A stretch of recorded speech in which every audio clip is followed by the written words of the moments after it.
Hey, what's up, guys? We are going to be talking sleepers and undervalued picks today. Before I get into that, I want to remind you that we are selling our NBA content right now at Establish a Run.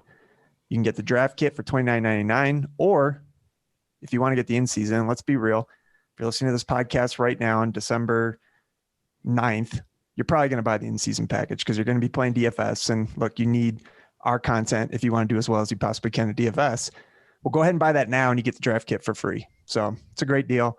Gallagher has got unbelievable content in there. We're going to get into a little bit of it today with the sleepers, but I mean, there's just so much stuff in there. I haven't even gotten through all of it yet. It's great. It's fantastic. Can't wait. My draft is coming up soon, so I got to dive in quickly. Mike Gallagher, you surviving over there with all the content you're putting out? Pretty good. Finished the depth charts yesterday. Super pumped. 531 rows of guys with little notes all across with some jokes along the way. So yeah, feeling good. Yeah, I mean, incredible. It's a lot went into that for sure. And I think, we're going to have the best depth charts out there. There's no doubt about it. That is free, correct? Anyone can view the depth charts? Oh yeah, totally free. It shouldn't be, but it is. So we will, of course, keep that updated.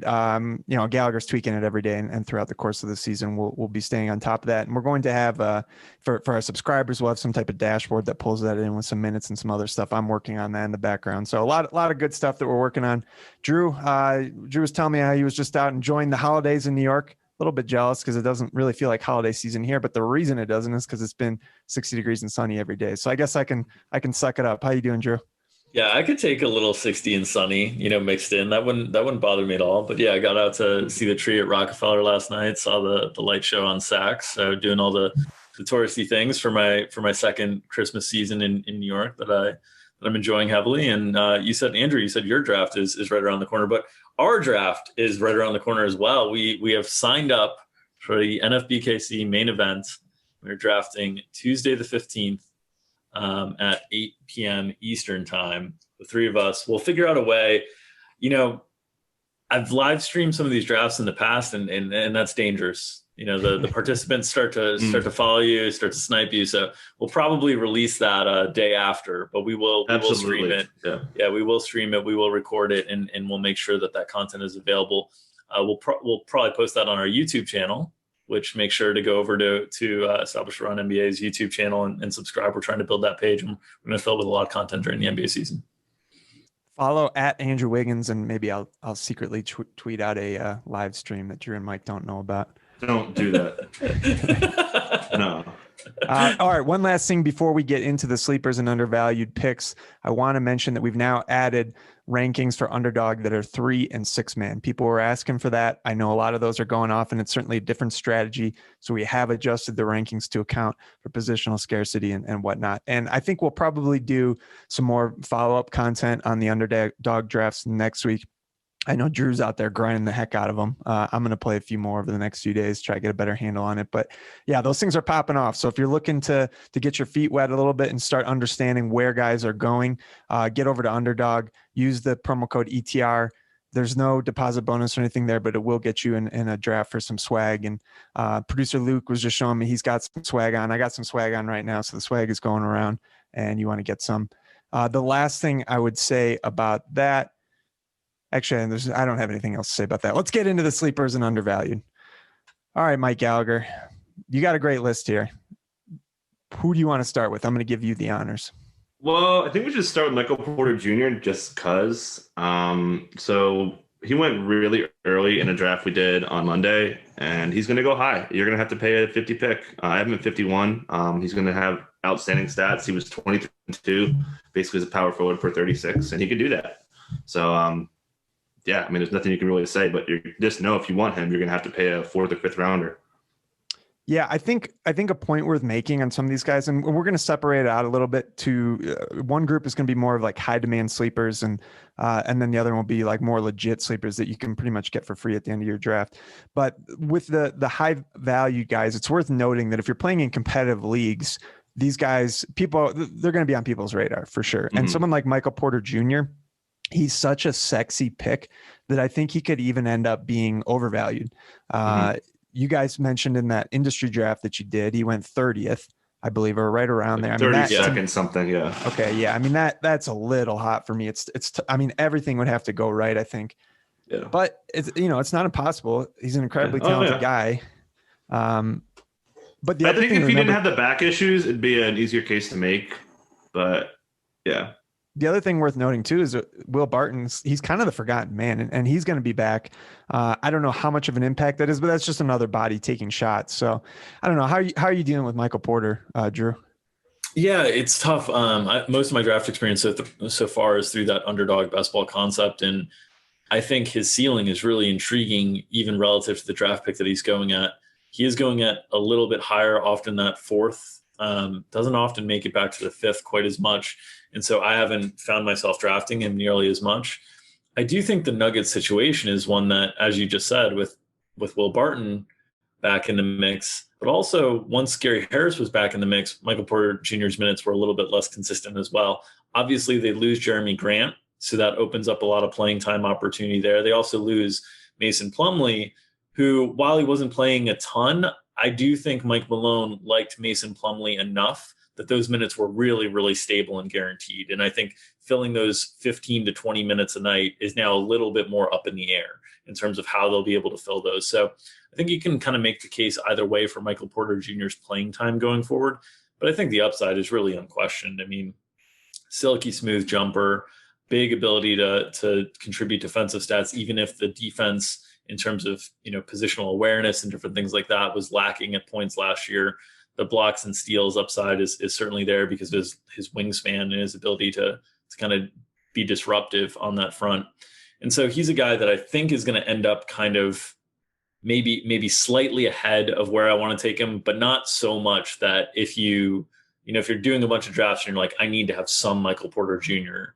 this season because I really want to, root for the upside on this guy. I think you can be willing to pull the trigger. You just got to find the right spot. I think, anywhere late 4 is totally fine. Even mid 4 is fine if you really want to reach and have him on your team this year. And then anytime he falls in the 5th, I think you're feeling pretty good about getting fair value on it. And just to add real quick, losing Torrey Craig and losing Jeremy Grant, like Mike Malone is almost like committed here. He really has no outs to pull him. So, I mean, his floor is pretty good. Yeah, I wonder if he might be a slightly better best ball pick as well, because he's going to have those games where he goes off or if there are injuries or such. And it might be harder to pick those, especially if you're setting your lineup for a week in a regular season. But I don't know. Maybe he just completely breaks out and he's going off every night. That's what I'm hoping for. All right, let's move on to some other guys that I think might be a little bit more under the radar. And the next two guys we're going to talk about are guys that produce very well in the bubble. And I think most casual people really weren't paying attention to the bubble, especially the early part when the Wizards were participating. And because of that, they might not realize that some things changed. Thomas Bryant is one of these characters, and he's always been a decent three-point shooter. And overall for the season last year, he shot quite well. But what really changed was once he got into the bubble, his volume went way up. We know that he can fill the box score with points and rebounds and defensive stats, but those threes, I think, kind of push him over the edge, right, Gallagher? Yeah, he was top 5 among bigs for wide open threes. Russell Westbrook gets open threes for teammates all the time. He's already been the starter. I don't think Robin Lopez is going to compete. So, his floor is good. His defense is going to be terrible. It's fine. They're going to give up a lot of points. They're going to play fast. Check everything. He does have the injury concerns. Took him a while to get threes last year. So, you can't reach for him, but you don't have to. I think you could get him in like round 6 even. He was going round 5-ish last year. And he was better. We saw he has the ceiling now. So, yeah, definitely a guy that if you don't get a center early, he's a guy you should have at the top of your list. Remind me, what were the injuries that he was dealing with last year? He's a young guy. Should we pin him as an injury-prone guy, or was it just kind of fluky? I really don't. I think it was just one thing that took forever. It was like an ankle or something, and it just took him forever to get going. So, yeah, he should be fine. Yeah, and the fact that he burned people should make his tag a little bit cheaper. So I don't know. I'm not really worried about the injury concerns. Is that something you're thinking about, Drew? No, I'm not super concerned there. I think the thing that I've been concerned about Thomas Bryant in the past is that they've had some other investments that they've been interested in seeing with Passionix and with Mo Wagner. And I kind of think they tipped their hand a little bit both in the bubble and then kind of bringing on Robin Lopez as well, that Thomas Bryant has really surpassed those guys in terms of pecking order. And I think Passionic's just got kind of like a contract tryout basically for camp, that he's going to be on the roster and have an opportunity to earn time. And I think Bryant separating from Mo Wagner was a really, really big deal. And I think another thing that you look at with some of these rosters when you're investing in centers in NBA seasonal or DFS nowadays is you want to look at the front court to the power forwards. Are there guys there that can steal minutes at the center spot? Because we see teams playing so much smaller, more consistently now, and those things happening. And this roster really doesn't have those types of guys. Like Achimura and Davis Bertans are not guys that are going to steal minutes at the center spot.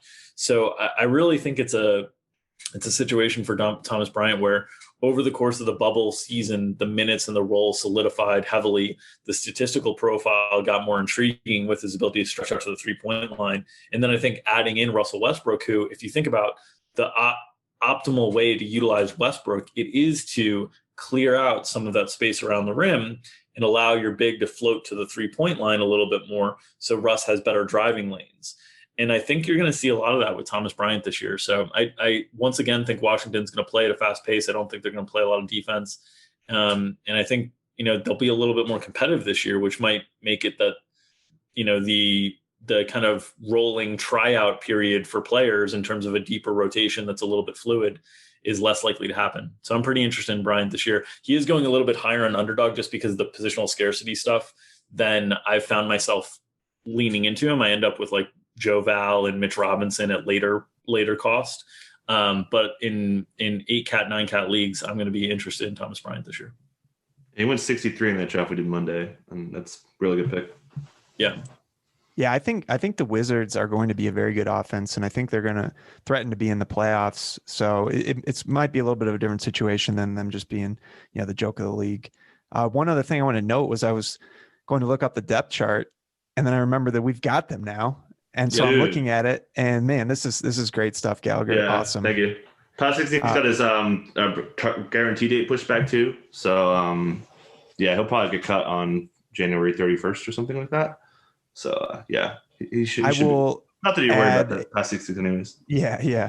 I'm going to add a CSV export as soon as we get off this podcast as well, so you can download it and do with it what you want in your Excel format.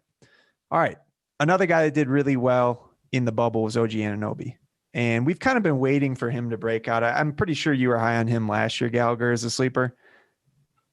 Sorry, I missed your. I saw. I had a typo that I had to fix here. One more time. Sorry about that. OG. I was saying I'm pretty sure you were high on him last year as well, because I know I got him really late in my league, or maybe even picked him up like the first week of the season, and he was a really solid performer, and he had stretches where he was like top 30, I think, and then he dropped off at times, but I kind of think it's going to be here to stay. The roster has opened up a bit, and he really did break out in the bubble. I mean, honestly, I love Chris Boucher, but the big winner from losing this front court depth to me is OG Anunoby. We saw him play the 5. He plays the 5 even when this kind of got, even before Nurse trusted him, and his stats as a 5 are awesome. Really efficient. Per 36, he was 18, 8 and 2, 3.5 steals. Small sample, 175 minutes, not a tiny sample. But I love him. Drew and I wanted to draft him real bad. We thought he would slip and didn't slip. The same person who took him also took Thomas Bryant. So that was sharp. But yeah, he's a guy I plan on having, and he's probably my number one target this year, to be honest. Let's stick with the same team. And Drew, talk to me a little bit about Norm Powell, because I think he's another guy that stands to benefit from the situation in Toronto. Well, I think the things that we know about Toronto the last few years is with Nick Nurse, they've played pretty tight rotations. They've developed players internally really well. You've seen pretty consistent growth from their players, and Anunoby a great example of that, but also Fred VanVleet.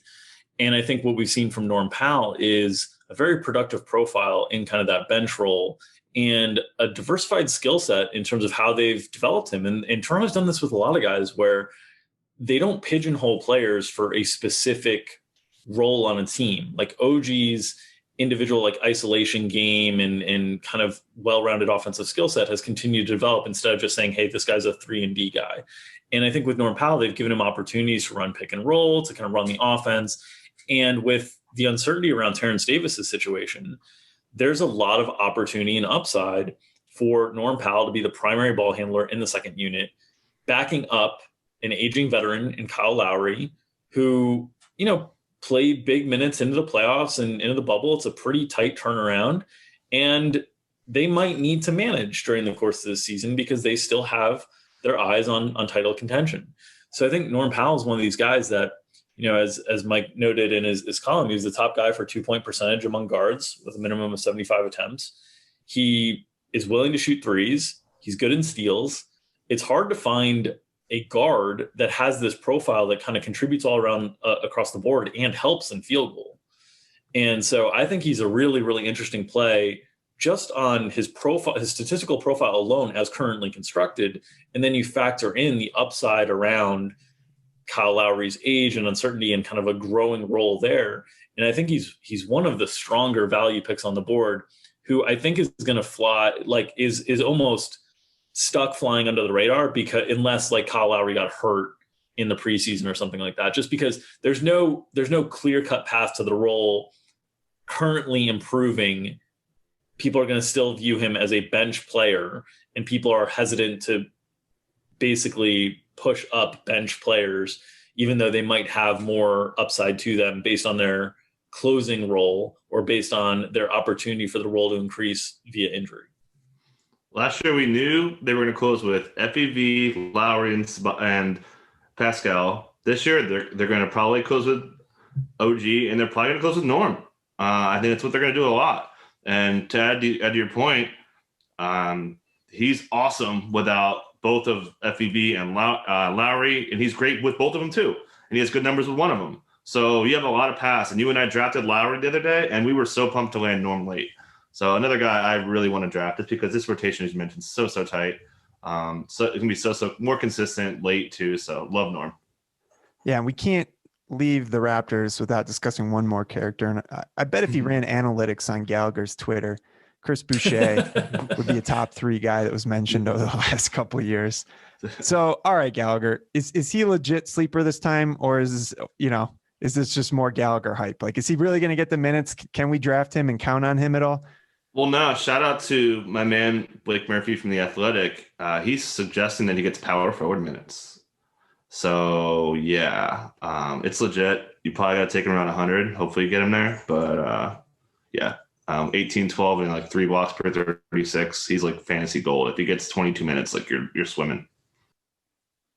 Yeah, we've always known he's a great per minute producer. It's just a matter of him getting the minutes. And if he gets like 5 power forward minutes a game, you're done. You're chilling. Your pick was great as long as it was around 100. We'll be playing him in DFS for sure.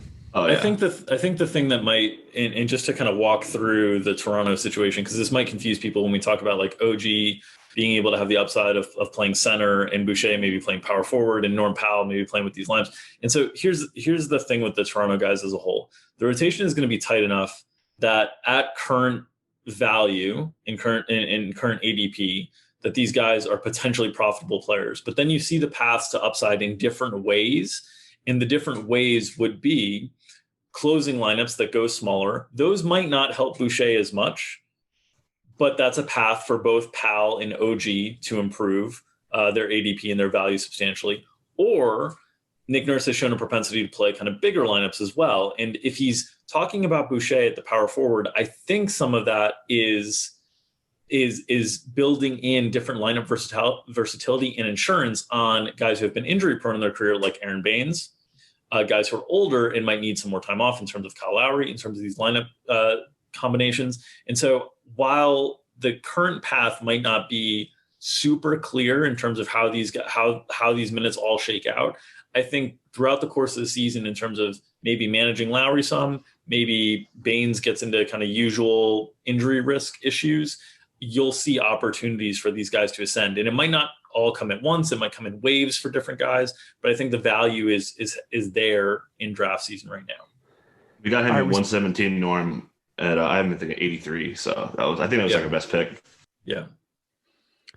All right. We spent a lot of time on Toronto, but I think they're a pretty important situation to understand going into your drafts, because there's a lot of ways to attack it. And these guys could be league winner type characters. All right, Drew, I'm thinking back to a sad time in my life when I had to take that that maybe wasn't so good. We had a few drinks. We're having a nice steak dinner at a DraftKings live final, and we're discussing DeMarcus Cousins versus the Joker, the king himself, Nikola Jokic. And then sadly, I guess I was taking Boogie's side. I don't know what I was thinking. I'm going to blame it on the booze. But I still love Boogie. I'm excited to see him on this list. I guess, where is he going in Underdog, Drew? And is he a guy that we can potentially count on this year? So in Underdog, he's going a little bit, he's not going high by any means, but he's going a little bit higher than where our ranks are. And so you end up in kind of this no man's land for Boogie. He's a guy that's really interesting to me because this Houston situation, we talked a little bit with Justin Fan about this on episode 35, but this Houston situation is so interesting to kind of take stabs at and take shots on based on what might happen with James Harden. And we talked about doing that, alongside Brooklyn, with that being a rumored destination. Now Harden has opened up the list of destinations a little bit up further. But either way, if Harden was moved in Houston, my God, there is so much usage to fill. And if you look at the guys who are ready to step in and fill that usage, Boogie Cousins is your man. As Mike Gallagher noted, there's only a few players that had posted, what was it, Mike, 35% or 40% usage rates? Well, the stat I have was in the last 5 years, only 3 players have been top 5 in 3 times. Russell Westbrook, James Harden, DeMarcus Cousins. Yeah, so one is cleared out. Monster. Yeah. One of those has cleared out. It's been, replaced by John Wall, who's going to take up his fair share of usage as well. But Wall probably going to miss more games than Russ this year, we would think. And with DeMarcus, obviously they invested heavily in Christian Wood, but I think they feel like they could play Christian Wood at the 4. Absolutely. And I think they feel like they can play those two together, and we're projecting the ability to play those two together. And DeMarcus is just such a good kind of point per minute producer and such a good usage hog. His current ADP on Underdog is somewhere in the 160s, and we're, our rank is around 170. So we're a little bit lighter on him on Underdog. And part of that is just the minutes. We're only projecting, I think, 22 minutes a game, something like that right now. But he's a guy that obviously has like all the upside in the world if he can get it back. And to add to that, Cousins said that when he plays with Christian Wood, he's going to play more of the 5. So that gives him more blocking ceiling too. So yeah, I love him. If you could get him late, like if you're short on centers, he's a guy you take him. I honestly would take him before Boucher. I don't know. It's close though. Either one, I'm fine with either one. Like I think Cousins is a ceiling play. Yeah, I mean he's like I said, he's a usage god, man. Like he was top 5 the last 3 years he was healthy. So. All right, let's talk about two other big men that have similar profiles, one on the tail end of his career, one at the beginning, and that's Al Horford and Wendell Carter Jr. I don't know if there's a whole lot more we need to say about Wendell. I'm kind of curious about what you think about Horford, Gallagher. To me, he would seem like a bit of a risky pick because I feel like he's a guy, they're not going to push him, obviously. I mean, to an extent, they're going to want to make his trade value better. But then, what if he does get traded and he's in a situation where he's probably coming off the bench? Like, I don't know.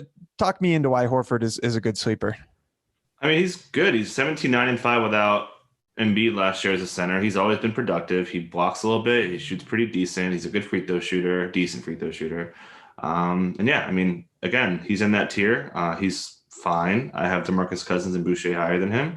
But yeah, he's safe. And he's going to find a role somewhere, and he's going to play center somewhere else. He's not going to play next to Embiid.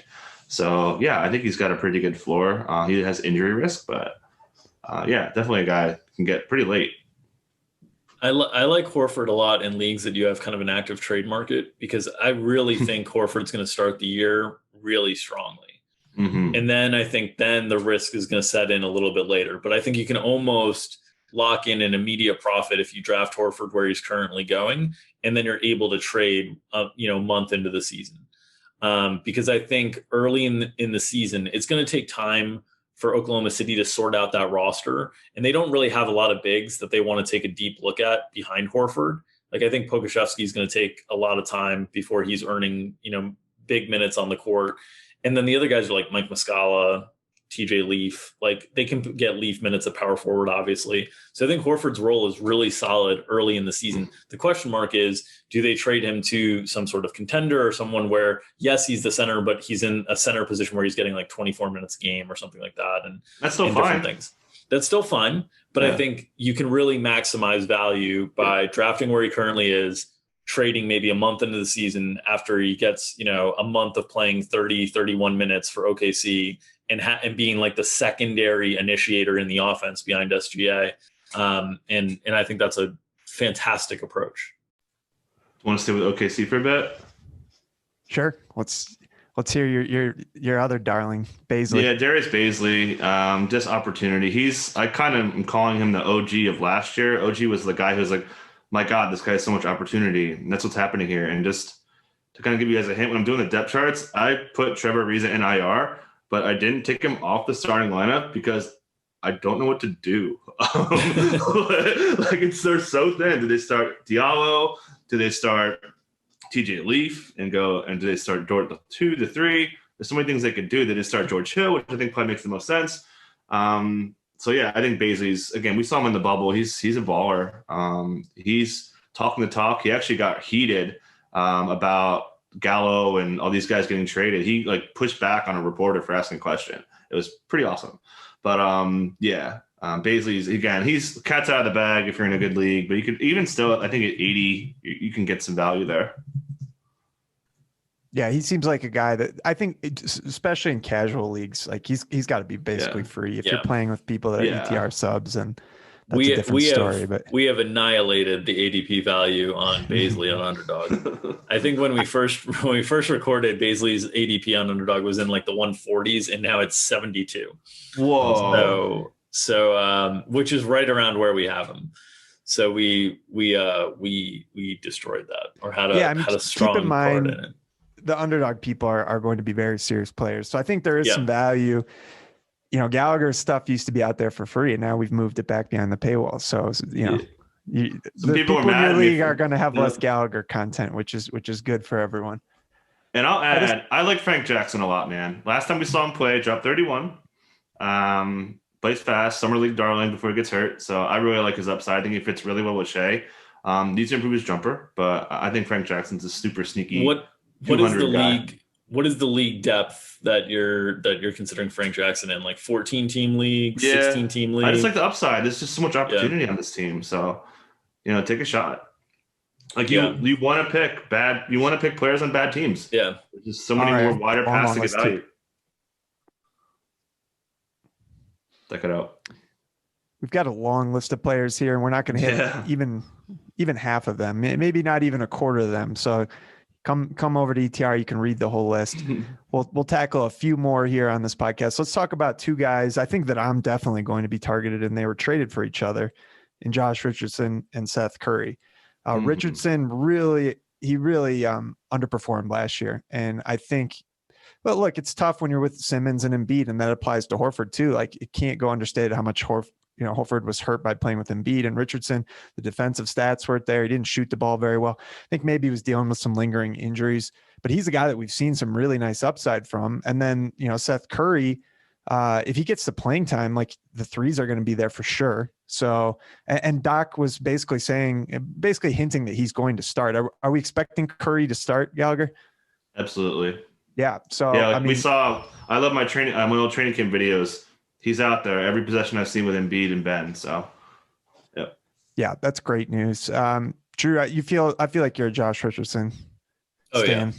I like Josh Richardson as a player a ton. Can do a lot of different things, and I think it was just a down year shooting that the variance will kind of swing back in his direction, and Dallas will get a lot of good open looks. I think the pace will help his defensive statistics as well. I think he's a guy that plays well in pace, and I think he plays well defensively in pace as well. Individual on-ball defense in half-court sets, I think he's fine, but I think he does a lot of his damage in pace, and I think Dallas is going to play with a lot of that. So I'm in on him, and I'm a big Seth Curry fan in general. Just the dude just is one of the best shooters. His brother gets all the credit in the world as one of the best shooters of all time, if not the best, and deservedly so. But Seth is right up there. And the space that he's going to have to operate and launch from deep with Embiid and Simmons is going to be fantastic.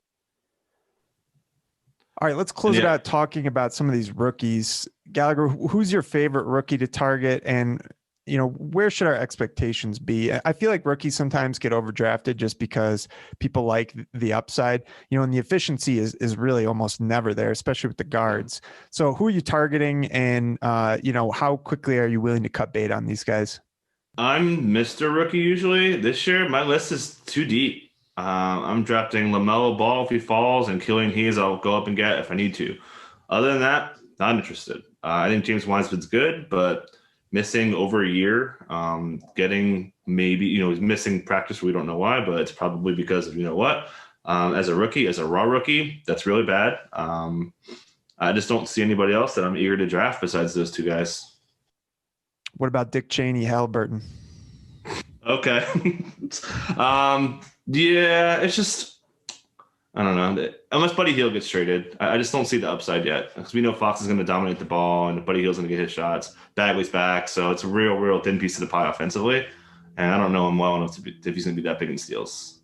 I think Haliburton's got like a Kyle Anderson season coming to him, which is fine, totally useful. But Kyle Anderson's never breaking out in a way that's going to make a meaningful impact on the league. And I think that's kind of how Tyrese Haliburton is going to be statistically his first year in the league. Oh man, I can't close this podcast without mentioning at the very bottom of your list, Cody Zeller. Come on, Gallagher. Come on. Is that this? Oh, I got to take that off, dude. That's embarrassing. God for the brand, dude. What am I doing? Yeah, I mean, you know what? He does produce okay when he's playing. So it's just a positional thing, man. Like, you need centers. Yeah. Like, just take Cody. Like, if you're short a center, just take Cody Zeller. You're gonna be embarrassed, but it's okay. God, the worst DFS. There's days no of the competition. Year. There's no competition there. Yeah, for Cody Zeller, he's very solid for his playing time. Just competing with himself. But yeah, I mean, the worst DFS days of the year are when you talk yourself into like a 4K Zeller on DraftKings. Like, he's pretty good value. He can probably get it done. And then he's got 4.5 DraftKings points at halftime without fail. Those are my favorite days, because in tournaments, it seems like people get very, very, very reactive with someone like that. And so they fail one time and you can get them at like a third of the ownership that you got them the previous time out. And so I've enjoyed playing some Cody Zeller the last year or so in tournaments. I thought you were going the other way, and you were saying you like it when he becomes chalk, because then you you just play the opposite of the ownership regardless. Like, if he's going to be chalk, you just move away. If he's not, take advantage. I like guys like that the field gets really reactive on. People getting a little overzealous. That's right. Exactly. Exactly. All right. Well, we'll have plenty to talk about with respect to DFS in under 2 weeks now. The clock is ticking, and we will have real basketball in no time. And the preseason starts up soon. We will not be doing preseason content, but we will be doing reactions and talking about how that will impact things for the regular season. So it's not like there won't be any content, but we're not going to be putting out DFS content. And if you're playing that, God help you. That's some serious DGen stuff. I don't think I've ever played DFS preseason for basketball. I am. I'm already signed up for Friday. I can't wait. All right. Well, we'll have some content for you for sure then. DraftKings, it's already out there. Yeah, just not previewing the slates and giving you picks type of stuff. More reactionary. All right, guys. We've gotten through a fraction of the sleepers. If you want to see the rest of them, come over to Establish a Run. We'll be back on Friday. We'll be talking about the Shy Away 30, which is always fun. And I know there's one guy at the top that I plan to argue with Gallagher about very much. I'm going to be working on my case between now and Friday. I'm going to have all the stats. You're going to win it, man. I hate arguing about it. The Shy Away Curry? Is that what you said? Yeah. 30. Oh, yeah. I don't know. I hate myself. All right, guys. I love Steph. I don't know. I'm about to get sick. We'll have plenty of time to discuss on Friday. All right, everyone. Thanks for tuning in. Come over and see us Establish a Run. Follow us on Twitter. The basketball talk. It's increasing rapidly. Can't wait for the season to start. For Mike and Drew, we'll see you on Friday.